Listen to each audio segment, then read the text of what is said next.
kemudian meeting of mind ini harus mendasari semua rumusan delik, semua unsur delik yang ada dalam pasal 12 huruf C itu tadi, atau pasal 11 misal? Ya tentu. Ya, jadi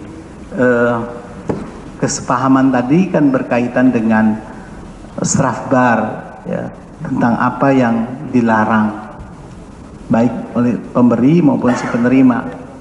Ya, jadi dia paham betul bahwa kedua belah pihak menghendaki hal yang sama.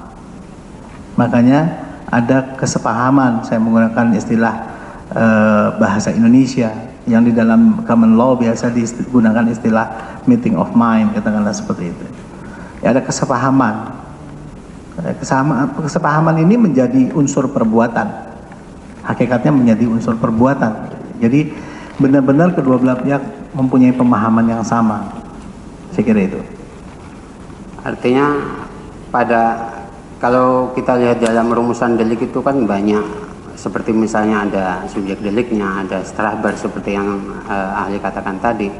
Apakah kemudian untuk subjek deliknya, ketika pasal 12 huruf C itu menentukan harus ada kualitas tertentu, maka kesepahaman itu juga harus terjadi antara pemberi dengan orang yang punya kualitas tertentu itu tadi. Beda pertanyaannya sama jawaban yang kita kehendaki juga dengan pertanyaan terdahulu. Yang lain lagi? Baik, saya melangkah kepada strafbarnya kalau gitu. Berkaitan dengan strafbar yang menurut ahli tadi harus didasari pada meeting of mind itu tadi. Pertanyaan saya, apakah bisa kemudian, atau pertanyaannya adalah apakah penerimaan yang tidak didasari pada meeting of mind, kesepahaman, itu penerimaan yang dimaksud dalam pasal 12 huruf C atau tidak? Berbeda. Saya katakan tadi kan harus ada kausalitas antara penerimaan tersebut dengan apa yang diharapkan, yaitu mempengaruhi putusan. Jadi kalau ada terbukti ada penerimaan tapi bukan itu yang dimaksud, maka dia bukan pasal 12 huruf C. Ya. Pasal 11 tadi saya sudah jelaskan, tidak ada keharusan kausalitas antara penerimaan tadi tersebut dengan apa yang diharapkan dari si penerima. Nah, kalau tidak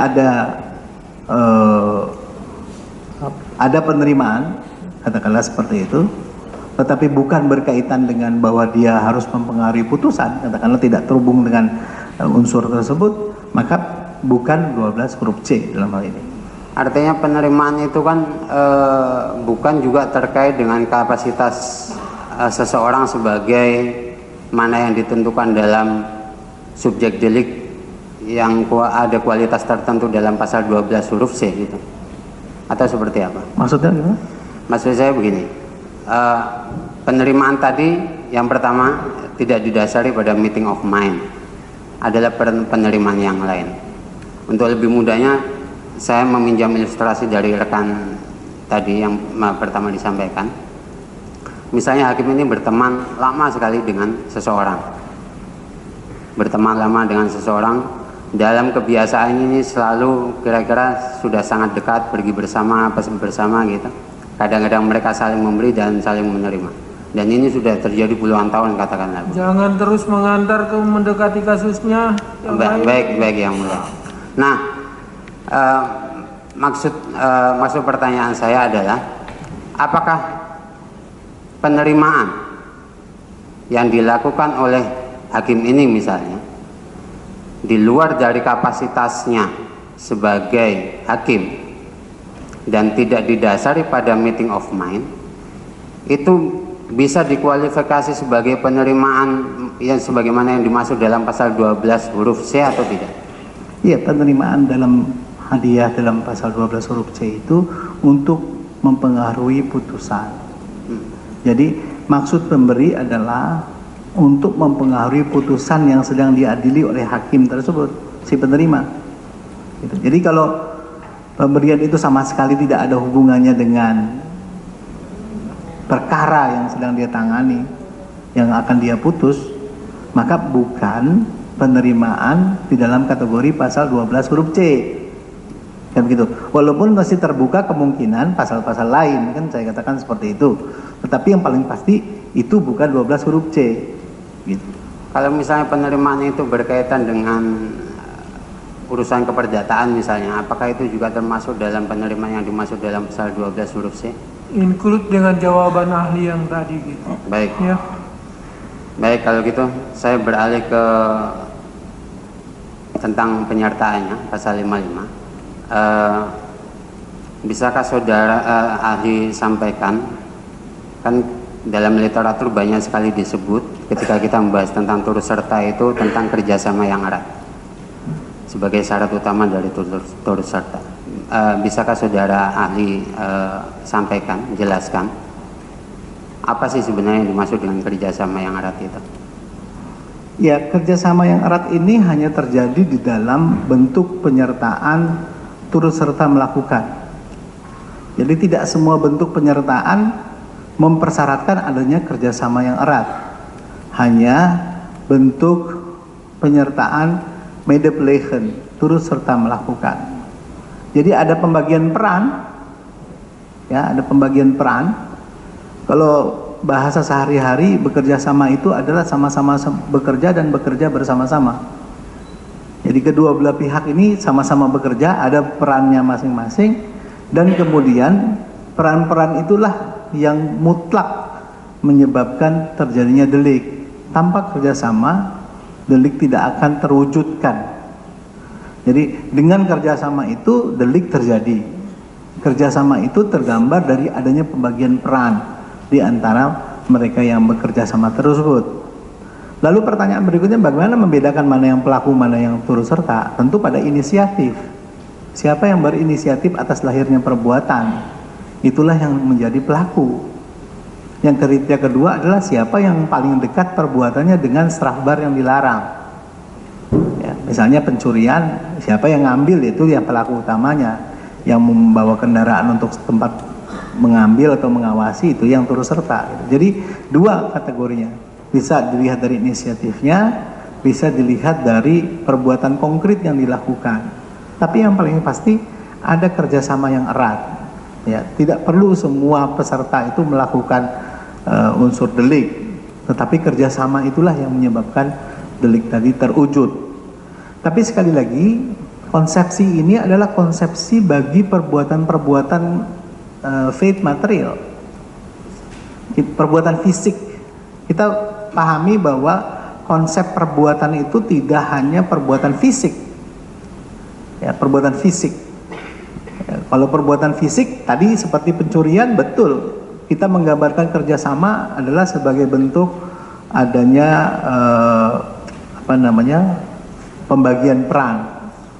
Nah, tetapi bagi perbuatan-perbuatan yang sifatnya normatif, faith normatif, maka bentuk kerjasamanya itu tidaklah dipersyaratkan seperti juga kerjasama dari segi fisik.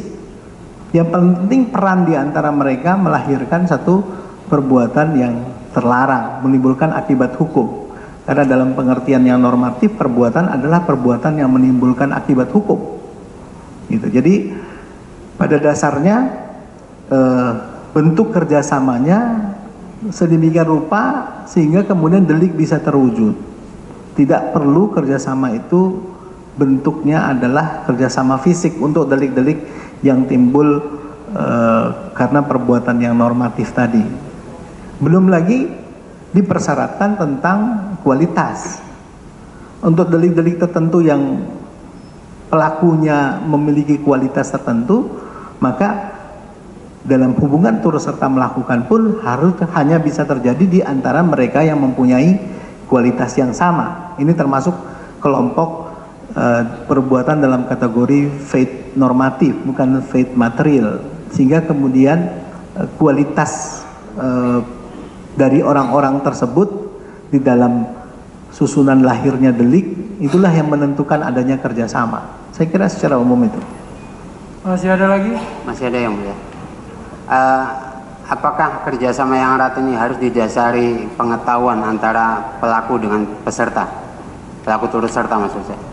Tentu perbuatan itu kan harus lahir dari pengetahuan. Semua perbuatan itu lahir dari pengetahuan. Perbuatan yang lahir tidak dari pengetahuan tidak termasuk dalam objek hukum pidana. Detak jantung kita itu tidak lahir dari pengetahuan, dia otomatis saja bergerak.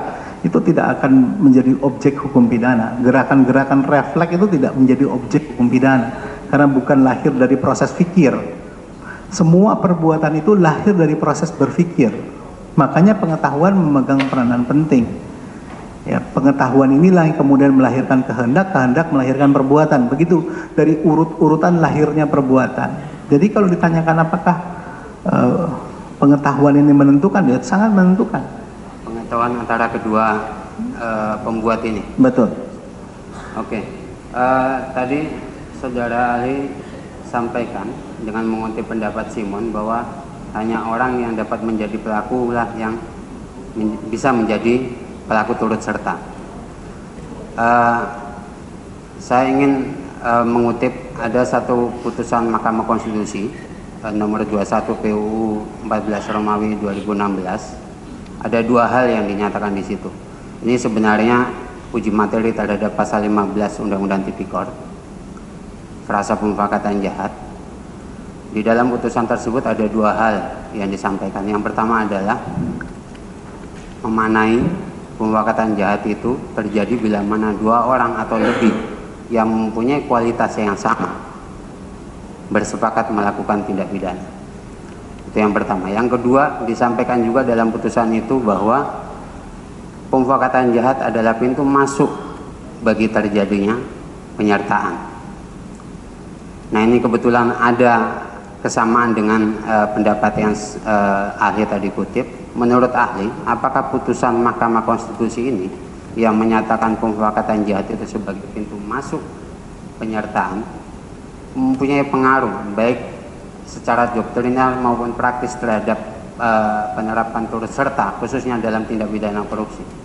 Saksi ahli memiliki pemahaman tentang produk putusan MK yang dimaksud oleh penanya? Betul ya, kebetulan saya ahli juga dalam perkara itu. Iya, silakan. Jadi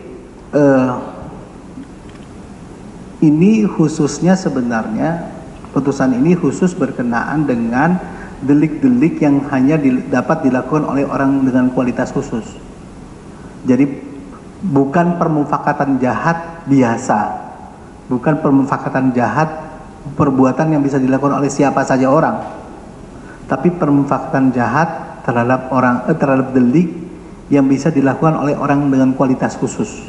Seperti misalnya pasal 12 huruf C, ini hanya bisa dilakukan orang dengan kualitas khusus. Maka kemudian Mahkamah Konstitusi menyatakan di situ bahwa untuk bisa dikatakan ada permufakatan jahat, maka mereka harus mempunyai kualitas yang sama. Berarti senada dengan pendapat saya tadi. Mereka yang tidak bisa jadi pelaku tidak mungkin menjadi pelaku turut serta. Ini terutama adalah bagi delik yang dapat diwujudkan oleh mereka yang dengan kualitas khusus. Jadi sangat besar pengaruhnya berkenaan dengan penerapan ketentuan penyertaan, terutama delik-delik yang hanya bisa diwujudkan oleh subjek yang mempunyai kualitas khusus. Saya kira itu. Artinya mohon kalau keliru dikoreksi, apakah dengan demikian bahwa turut serta melakukan berdasarkan pasal 12 huruf C itu kan kualitas khususnya hakim, hanya bisa dilakukan antar hakim dengan hakim? Itu pertanyaan yang pertama kali ditanyakan oleh rekan saudara dan dijawab oleh ahli. Kita minta ketegasan dari ahli, betul sudah ditanyakan? Betul ya. Yang lain. Baik. Cobalah kalau diajukan oleh pertanyaan oleh rekan yang lain, itu baik, kita cermati betul. Ini kebetulan ulangan seperti ini. Gitu. Artinya ya cukup. Kemudian satu lagi yang mulia, berkaitan dengan kerjasama yang erat itu tadi, saya teringat ada putusan Hograt itu tentang kasus kontainer Gipstal. Saudara ahli pernah mendengar tentunya pencurian kontainer. Dalam putusan tersebut Hograt memanai bahwa kerjasama yang erat itu adalah media organisasi, ada pengaturan bersama, ada pengorganisasian bersama. Media organisasi ini yang pertama saya tanyakan, apakah kemudian ini berpengaruh juga terhadap doktrin turut serta? Ya, tadi dalam memaknai tentang apa itu kerjasama, saya mengatakan ada pembagian peran. Bagian peran itu bahasa lainnya adalah ada organisasi terhadap pelaksanaan dari kegiatan itu. Ada yang dibagi-bagi siapa melakukan apa. Oke, sampai batas mana sih media organisasi itu? Apakah hanya pada tahap pelaksanaan saja atau pada tahap perencanaan, kesepakatan, perencanaan, kemudian pelaksanaan, atau hanya pelaksanaan saja? Tergantung deliknya. Jadi kalau deliknya juga mempersyaratkan adanya perencanaan, tentu pembagian peran itu juga bisa terjadi dalam perencanaan. Dalam kasus pembunuhan yang didakwakan kepada Antasari Ashar misalnya, ada pembagian peran dalam tataran perencanaan. Begitu. Jadi tergantung deliknya. Kalau deliknya memang mempersyaratkan ada perencanaan, ya tentu sampai perencanaan. Tapi kalau deliknya itu hanya melarang satu perbuatan konkret, ya tentu pembagian peran di sini, ada pengorganisasian peran di sini tentu pada pelaksanaannya. Jadi sangat tergantung deliknya. Tapi tadi saudara Ali mengatakan bahwa tentu pelaksanaan didahului dengan pengetahuan kemudian kesepakatan. Apakah kalau misalnya terhadap delik yang hanya katakanlah melarang satu perbuatan saja, nah kemudian apakah tetap bahwa itu juga harus didahului dengan kesepakatan antara pelaku dengan peserta? Iya, tentu, karena deliknya itu sebenarnya mempersyaratkan adanya kesepakatan. Makanya kemudian kesepakatan itulah yang kemudian menjadi faktor penting dalam pewujudan delik tersebut. Dalam delik suap semuanya seperti itu. Untuk dalam konteks pelaku turut serta melakukan, kalau misalnya kesepakatan dan pengetahuan itu tidak ada, apakah bisa dikualifikasi sebagai turut serta? Saya kira sudah saya jawab, itu kan pertanyaannya. Otomatis jawabannya tidak. Oke. Sepertinya Anda lupa dengan apa yang sudah Anda tanyakan sendiri. Ya. Lantaran kebanyakan ya. Baik Yang Mulia, Oke, saya kira ada cukup lagi? Yang Mulia. Nah. Masih ada lagi?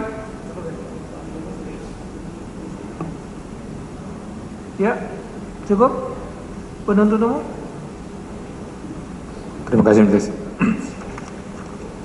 Saksi, maaf ahli, saya akan mengilustrasikan sesuatu kejadian, tetapi nanti akan saya tanyakan terkait dengan kesepemahaman dan tempus dan locus. Jadi pada tanggal 1, seorang pemberi meminta tolong kepada calon penerima dan menyampaikan permintaannya. Tanggal 1. Tanggal 2, si penerima baru mengiyakan permintaan daripada si pemberi. Tanggal 3, si pemberi memberikan sejumlah uang kepada si penerima. Tanggal 4, si penerima melakukan sebagaimana permintaan daripada si pemberi. Pertanyaan saya pertama, kapan kesepemahaman terjadi pada kejadian ini? Menurut ahli, apakah terjadi kesepemahaman? Iya, kalau dilihat dari keseluruhan rangkaian ilustrasinya telah terjadi kesepahaman tentunya.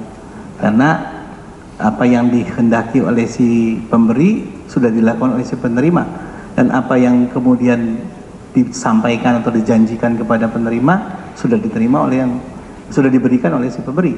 Baik. Jadi sebenarnya pasti sudah ada pemahaman berkenaan dengan hal itu. Baik.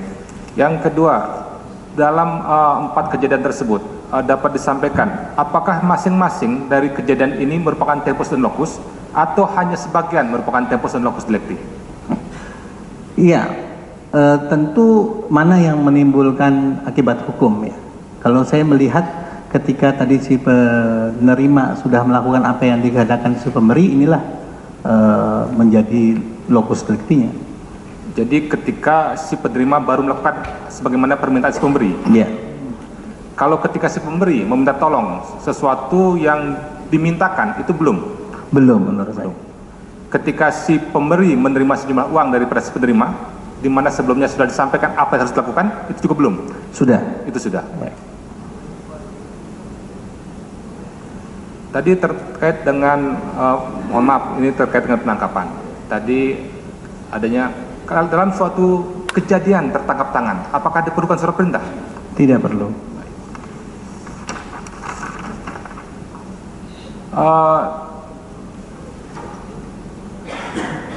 Tadi saksi ahli berpendapat bahwa ketika dua orang mempunyai kualitas yang berbeda itu tidak bisa diklasifikasikan turut serta. Apakah ada juga pendapat ahli lain yang menyampaikan bahwa itu bisa diklasifikasi turut serta? Sepengetahuan ahli? Iya, ada. Ada. Dapat disampaikan ahli siapa saja dan apa alasannya sehingga yang bersangkutan menyampaikan itu bisa turut serta? Di antaranya kalau tidak salah Noyan Meyer itu ya mengatakan bahwa tidak perlu bahwa mereka yang turut serta adalah juga mereka yang melakukan atau mempunyai kualitas yang sama. Baik. Yang